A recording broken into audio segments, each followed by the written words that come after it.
Olá, seja muito bem-vindo, seja muito bem-vinda ao Silvio Responde. E hoje a gente vai falar de um tema que você sabe que eu gosto muito. Vamos falar sobre quadrinhos e vamos falar sobre um personagem especificamente que tem mais de 80 anos. Então, já é um personagem tradicional, já é um personagem que tem uma importância muito grande no imaginário social e também na história das histórias em quadrinhos. Estou falando aqui do Capitão América. Vamos falar sobre o Capitão América porque sempre me perguntam o que eu acho do Capitão América, por que eu gosto do Capitão América, eu já vou falar sobre isso. E antes de começar, eu vou fazer aqueles pedidos que eu sempre faço para você que me acompanha, que assiste o canal, que assiste o vídeo, que está chegando aqui agora. Pedir para você se inscrever no canal, dar o seu like, comentar. É importante, eu quero saber o que você pensa, eu quero saber o que você acha, eu quero saber também o que você leu, o que você está com vontade de ler. E para compartilhar o vídeo, para que todo mundo possa entrar nessa conversa junto com a gente. Capitão América. Capitão América é um personagem criado em 1940, então em plena Segunda Guerra Mundial. Os Estados Unidos ainda não estavam, como vocês devem saber, eles não haviam entrado na Segunda Guerra Mundial, ainda que os Estados Unidos estivesse já envolvido no conflito de alguma forma. Então vejam que em 1940, quando da criação do Capitão América, ainda não havia entrada dos Estados Unidos na Segunda Guerra Mundial, o que ocorreria um ano depois, 1941, depois que a base militar em Pearl Harbor foi bombardeada pelos japoneses. E aí os Estados Unidos entrariam oficialmente na Segunda Guerra Mundial.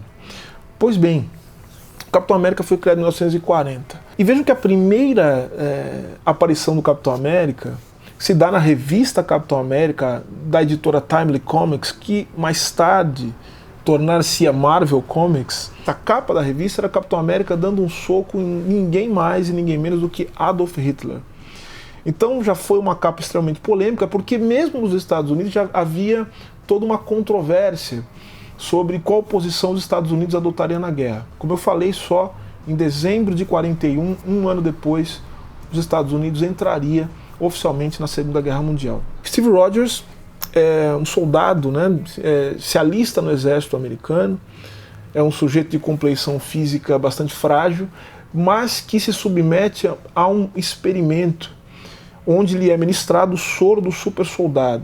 Que é a ideia, uma ideia que depois a gente pode falar sobre isso, fazer um vídeo sobre isso, que são as várias tentativas também de produzir soldados que não tivessem as limitações dos soldados habituais e que pudessem, portanto, se constituir como verdadeiras máquinas de guerra. Primeiro, eu estou falando do Capitão América aqui porque há 7 meses atrás tem um vídeo que vocês vão poder conferir também, vou deixar na descrição, um vídeo em que eu, o PJ Caiová, o Ronilson Pacheco, um intelectual, teólogo, Ronilson Pacheco, e o Emicida, nós fizemos um vídeo em que nós conversávamos sobre quadrinhos, sobre como gostávamos de quadrinhos.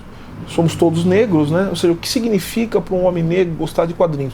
E lá eu fiz uma revelação muito importante. Eu falei que gostava do Capitão América. E aí todo mundo achou estranhíssimo. Como você, Steve, gosta do Capitão América?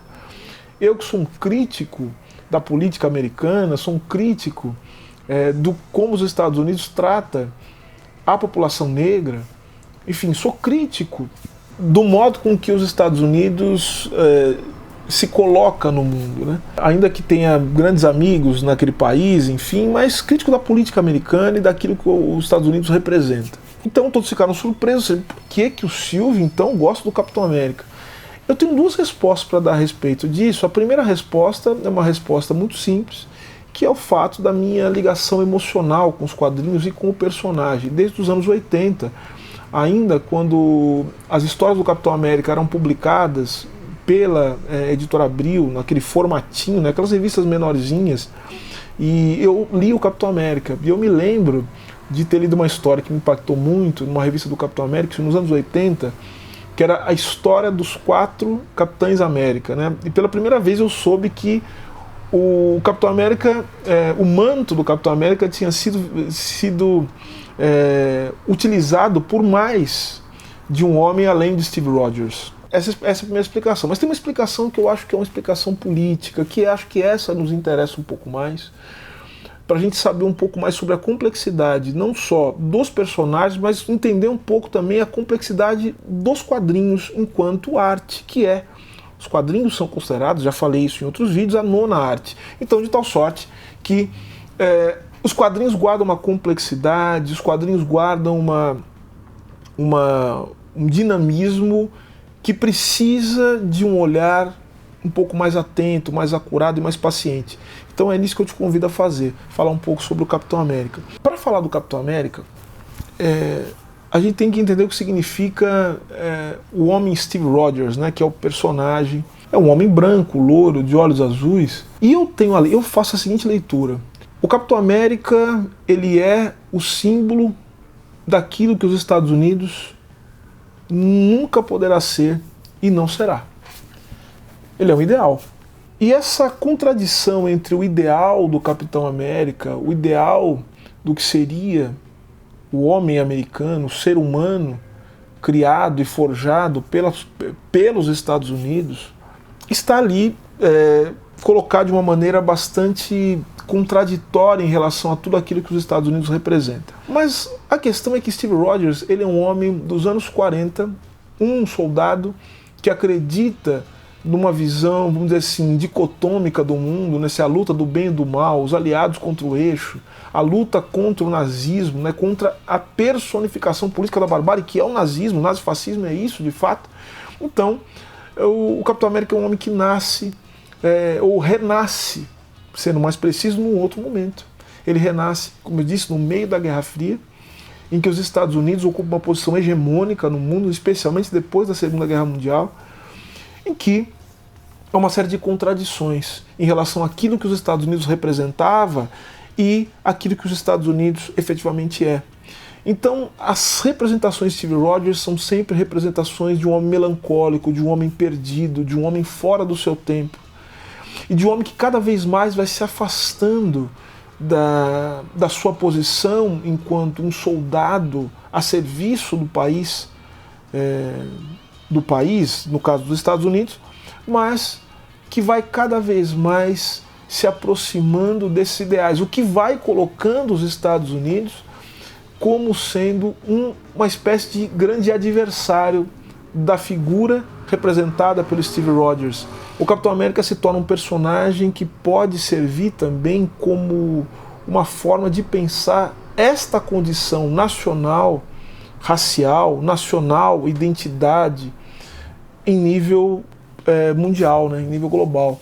Por isso que as histórias deles são importantes e dizem muito a respeito do nosso processo específico, que é o processo de cisão, ou seja, nós, homens e mulheres negros do Brasil, também vivemos sobre a lógica da dupla consciência. Bom, gente, esse foi o Silvio Responde hoje. Eu falei bastante sobre o Capitão América, falei sobre Isaiah Bradley, falei sobre Steve Rogers, né, o que ele representa.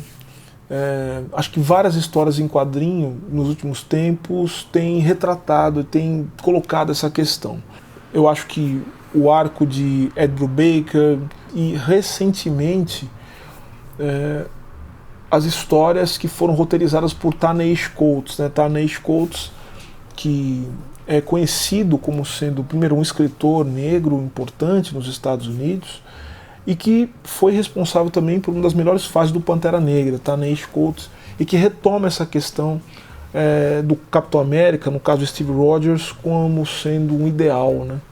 Como sendo um ideal, como algo que não está lá, que se vê, mas não está lá. Então, acho que eu respondi para você, né? Ficou com dúvida sobre o que eu achava do Capitão América, desse octogenário, e que tem um papel tão importante na produção do imaginário popular, né, da cultura pop, da arte, que os quadrinhos representam. Não se esqueça de se inscrever no canal, curtir, comentar, compartilhar o vídeo.